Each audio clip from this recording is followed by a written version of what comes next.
तेरे भरोसे पे।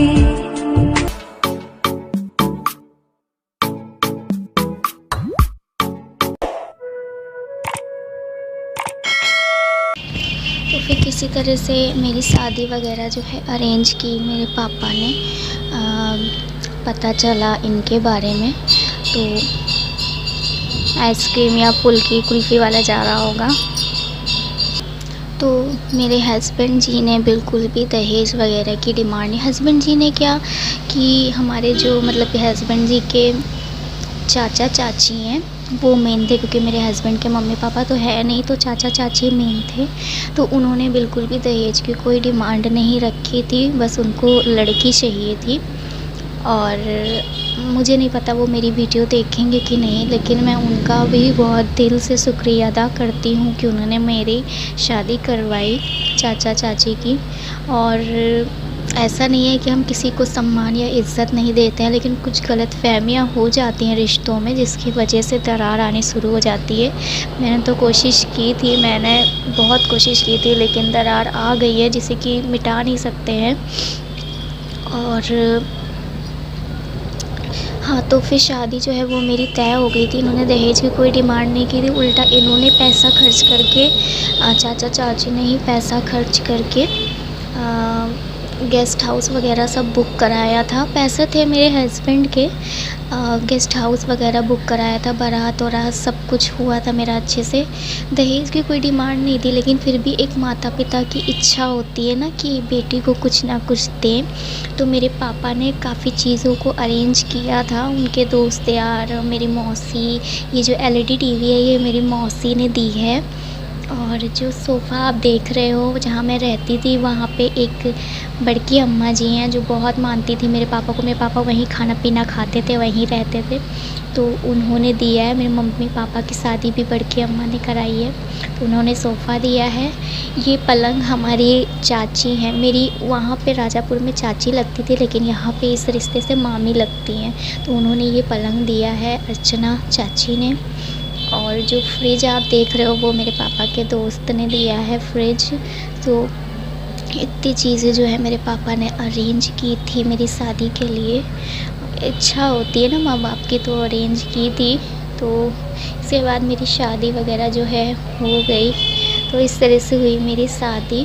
और मैं बहुत जल्द आपसे शेयर ये भी करूँगी कि किस तरह से मेरी बहन की शादी हुई है, क्योंकि अगर वो कहानी आप लोग सुनोगे ना तो शायद आप लोग रो पड़ोगे। इतनी दुख भरी वो कहानी है, मेरे लिए तो है, आपके लिए हमें नहीं पता, लेकिन बहुत दुख भरी कहानी है कि अंजलि की शादी किस तरह से मेरे माता पिता ने की।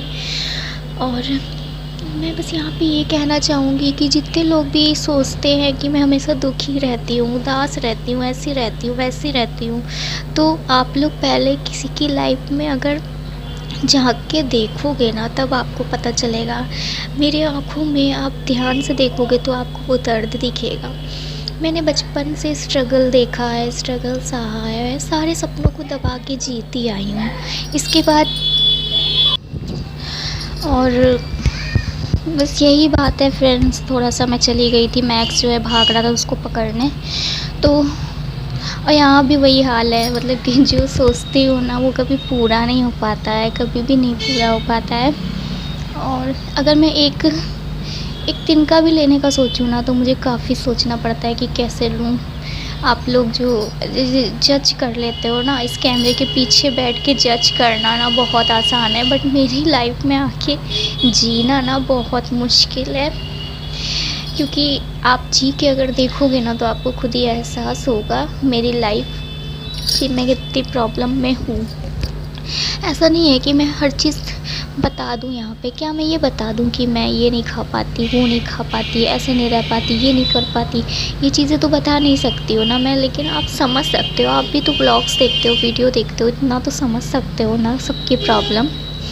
तो बस यही सारी बातें हैं जिस वजह से मैं दुखी और परेशान रहती हूँ, जो कि चेहरे पे झलक जाता है, और कोई बात नहीं है।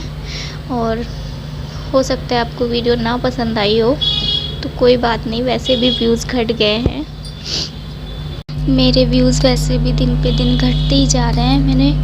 मुझे लगता है ना कि नसीब में अगर किसी के कुछ नहीं लिखा है ना तो नहीं मिलने वाला। मेरे नसीब में सुख है ही नहीं तो वो नहीं मिलेगा। मैंने बहुत कोशिश की लड़ने की अपनी किस्मत से, अपने हालातों से, लेकिन लग रहा है मैं नहीं लड़ पा रही हूँ, नहीं कर सकती हूँ। मैंने हर कोशिश करके देख ली कि मैं बदल दूँ, अपनी लाइफ चेंज कर दूँ, अपनी मम्मी पापा को सारे सुख दे दूँ जो वो लोग कभी नहीं ले पाए हैं, लेकिन शायद मैं नहीं कर सकती। मैंने क्या कोशिश नहीं की फ्रेंड्स, आप भी बताओ यार। मैंने हर कोशिश की। मेरे फ्रेंड्स ने मुझे कहा कि आप वीडियो में अपने कुछ सिखाइए, कुछ बताइए तो व्यूज़ बढ़ेगा। मैंने वो भी किया, जो भी मुझे आता था सब कुछ किया, लेकिन कुछ नहीं हो रहा है और कुछ भी नहीं होने वाला।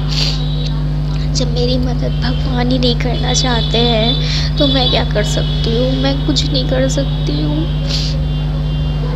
ऐसे लोग यूट्यूब पे भरे पड़े हैं जिनका कंटेंट कुछ भी नहीं होता है, फिर भी उनके व्यूज़ क्यों आते हैं? किस्मत है यार, उनकी किस्मत अच्छी है। मेरे पास उतनी फाइनेंशियली दिक्कतें हैं फ्रेंड्स, इसलिए मैं बाहर घूमने नहीं जा सकती हूँ, नहीं दिखा सकती हूँ आपको ले जाके इतना बाहर।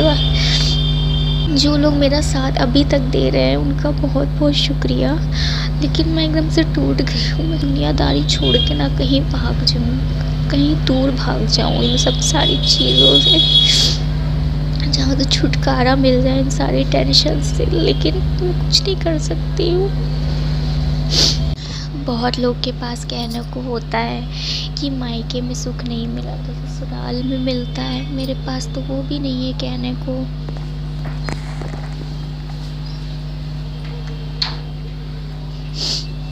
मेरे पास तो वो भी नहीं है फ्रेंड्स कहने को। मुझे तो कहीं सुख नहीं मिला, फिर भी मैं जी रही हूँ और मैं अपने पास पोंछ लेती हूँ, क्योंकि मैं कभी किसी के सामने नहीं रोती हूँ, अपने में ही रोती हूँ। कभी कभी आप लोग के साथ रो लेती हूँ, दुख बांट लेती हूँ अपना, वरना मैं किसी के सामने नहीं रोती हूँ। एक अपने भगवान के सामने रोती हूँ बस, और कभी नहीं किसी के सामने रोती हूँ। तो अभी जो है मम्मी मेरी आके खड़ी हैं तो इसलिए मैं अपने आंसू पोंछ लेती हूँ। मैं किसी को अपना दर्द या तकलीफ़ नहीं दिखाती हूँ, खुश रहती हूँ, सबके सामने हंसती रहती हूँ। चलो मैं करती हूँ वीडियो का एंड, क्योंकि बहुत ही पका लिया मैंने अपनी बातें सुना के आपको, बहुत लोग पक गए होंगे। ठीक है, बाय, टाटा।